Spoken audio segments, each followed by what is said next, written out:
Hey everyone, Shaun Stevenson here, author of the Throne series and co-author of the Parable Port series. And today we've got a fun one. This is for you Nancy Drew fans and you Hardy Boys fans, because today we're talking about a Nancy Drew and Hardy Boys super mystery. Double Crossing, book number 1 by Carolyn Keene. Now, some places online, I've seen these attributed to Carolyn Keene and Franklin W. Dixon, but obviously neither one of them actually wrote these because neither one wrote any of these. But anyways, so Carolyn Keene and Franklin W. Dixon, even though Franklin W. Dixon's never actually listed on any of the books that I can tell, so I'm not totally sure what's up with that, but here we are. This is a super mystery. I could not help myself when I was thinking about that. I just thought that's so funny. So this is a super mystery. It's called Double Crossing. It's book number 1 in this Nancy Drew and Hardy Boys crossover series. And there's like 30 something books in this series. And I got to tell you, this was one of my favorite Nancy Drew and Hardy Boys books I've read in a long time. Like favorite, I loved this book. Now, this was exactly, I feel like, what I wanted. The weather got really cold in the Midwest, and so I was thinking, oh man, this is like so cold already. I'm not ready for the cold. And so I need a nice cruise vacation with the Hardy Boys and Nancy Drew and all their friends out at sea in the Gulf, because that sounds great. So in this particular book, you've got Nancy Drew, who is on vacation, not for long. She's on vacation because her best friend George, yes, George shows up here, is she's the cruise ship social director assistant.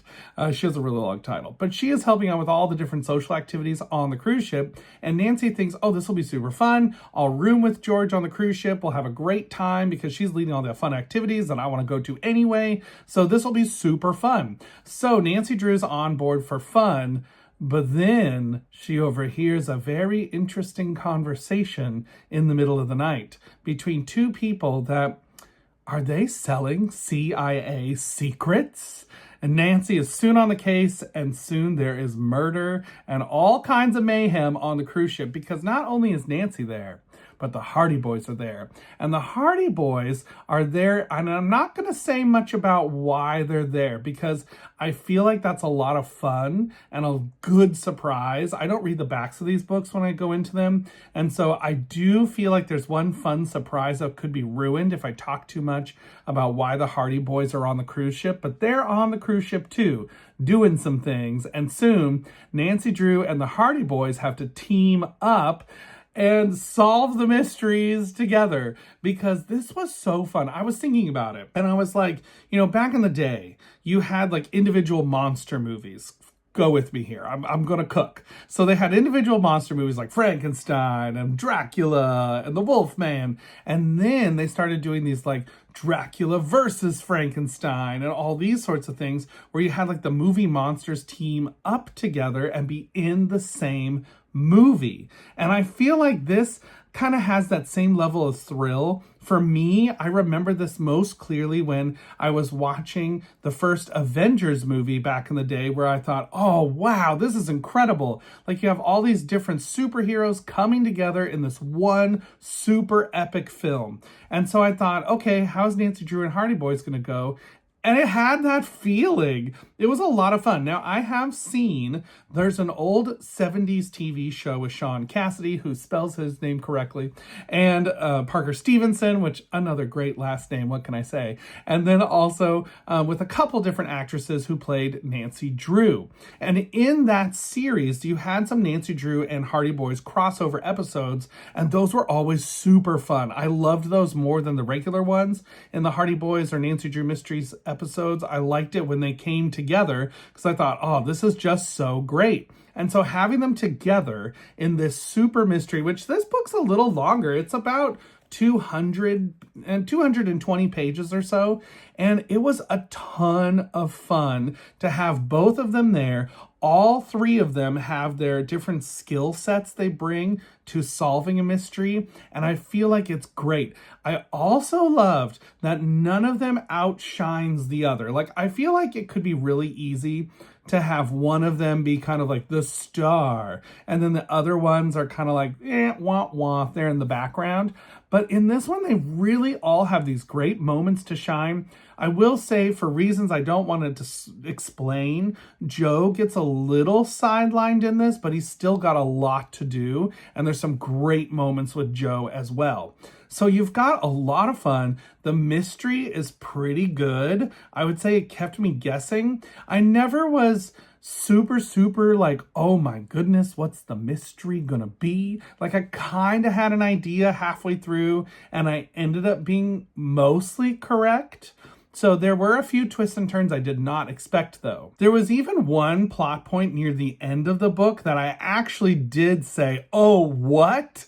When I was reading, because it surprised me. So I thought, okay, there were some good surprises. There's a good fun mystery here. The setting on the cruise ship is my favorite kind of murder mystery, where it's like a closed box, like you've got someone on the ship is the murderer. So I really love that element, because I really like that idea of somebody here is the murderer or is behind the crime. So that was a lot of fun. It was the perfect kind of setup. You do have some good action scenes, a couple that I did not expect. I thought, no, they're not going to do. Oh, they did. Wow. And there's a couple things that are really interesting that go on. The ending is also pretty climactic, very exciting. I really liked it a lot. It was very interesting to me because this is about the same length as a Murder, She Wrote mystery novel. And I can see the difference between Murder, She Wrote being like more of a cozy mystery, and this is a little more in the hard-boiled territory, where you have these people who are detectives and they're going around solving crimes. That's what they do for a living. And the ways that they come up with trying to track the villains, trying to figure out who's who, are clever. And I really enjoyed that. I felt like this was a really cleverly written book. And I just really liked it a lot. It was so fun. I feel like fun is just such a great word for this book, because you have the cruise ship setting, you've got a lot of good summery vibes, you've got them, they go to Cozumel, Mexico, so they're exploring on shore as well. There's some good moments. You've got a good cast of suspects as well. There were a couple times I thought, well, maybe it's that person, or maybe it's that person, or maybe it's that person. And it ended up being one of the people that I thought, and I was kind of like, I bet it's them. And there is one key clue that comes up later that I thought, wait a minute, I think I remember something, but I actually didn't remember it, but I guessed the right person. So it was a lot of fun. Of course, let's talk characters. This kind of a book, you're not going into this for characters. This is kind of like a Goosebumps book in that way, where your characters are not going to be having these giant character arcs. It's not a literary masterpiece where you've got like this character study or a topic you're really discussing. That's just not this kind of book. This is a popcorn, read it real fast, a lot of fun mystery book. It was a super mystery. I actually read it in one sitting pretty much, because I did not want to stop. I just kept going. I kept thinking, oh, okay, just one more chapter. Okay, one more chapter. Okay, one more chapter. And I just ended up finishing the book because I wanted to just know what happened and figure it out. And I'm so eager to read book 2. I didn't have book 2. I have several others of these Nancy Drew and Hardy Boys super mysteries, but I ordered book 2, which is A Crime for Christmas. So I'm super excited to get that and read it during Christmas season, because I feel like that'll be such a fun Christmas read. So you don't have these great character moments. You've got some good plot, though. You've got a great fun mystery that's going on. You have some crossing over things, and that's all I'll say about that.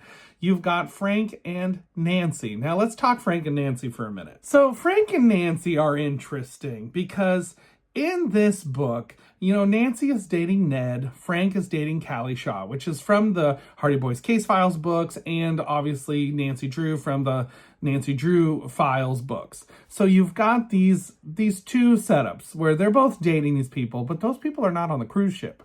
And so you do have a little bit of Nancy and Frank, are they gonna get together? Which I feel like the show did that quite a bit as well. They played with that in that 1970s show of whether Frank and Nancy would kind of be an item or not. And I feel like it's one of those things you're kind of like, do I want Frank and Nancy to get together?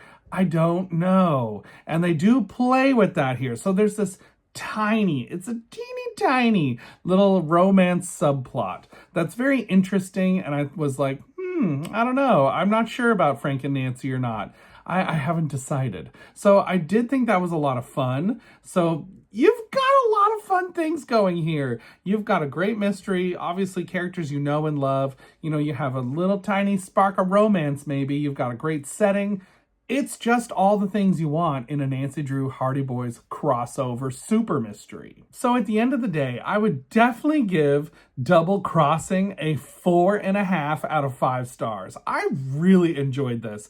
I think, like I said, if I hadn't been able to guess quite so easily part of the solution to the mystery, I probably would have given it a 5. It did have one great gasp out loud moment for me, so I'm always excited when that happens. And I just really enjoyed it. I thought this was such a fun book. If you're a Nancy Drew fan, if you're a Hardy Boys fan, I feel like this one leans a tiny bit more Nancy Drew, in my opinion, having read some of both. I feel like it leans a little more Nancy Drew than Hardy Boys, and maybe that's why they put Carolyn Keene's name on it and not Franklin W. Dixon. So I feel like there is a little element more of Nancy, but Nancy never outshines the Hardy brothers. I feel like they're all a really great team, and they just bring different skill sets to the table to help solve the crime.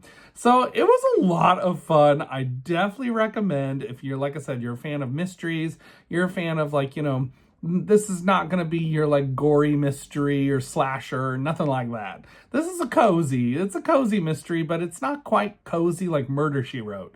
It's a little more action-packed in a sense. Like, there's a lot more action sequences and things that happen and take place. And the action sequences, though, are shorter. They're not like these drawn-out long action scenes. They're pretty quick, but they're definitely exciting. So give this a whirl. If you have not read it, I think you might like it. If you're a Nancy Drew Hardy Boys fan, you like mysteries that are a little cozy, but not quite super cozy, you might enjoy this one. So until next time, everybody, keep reading. Bye.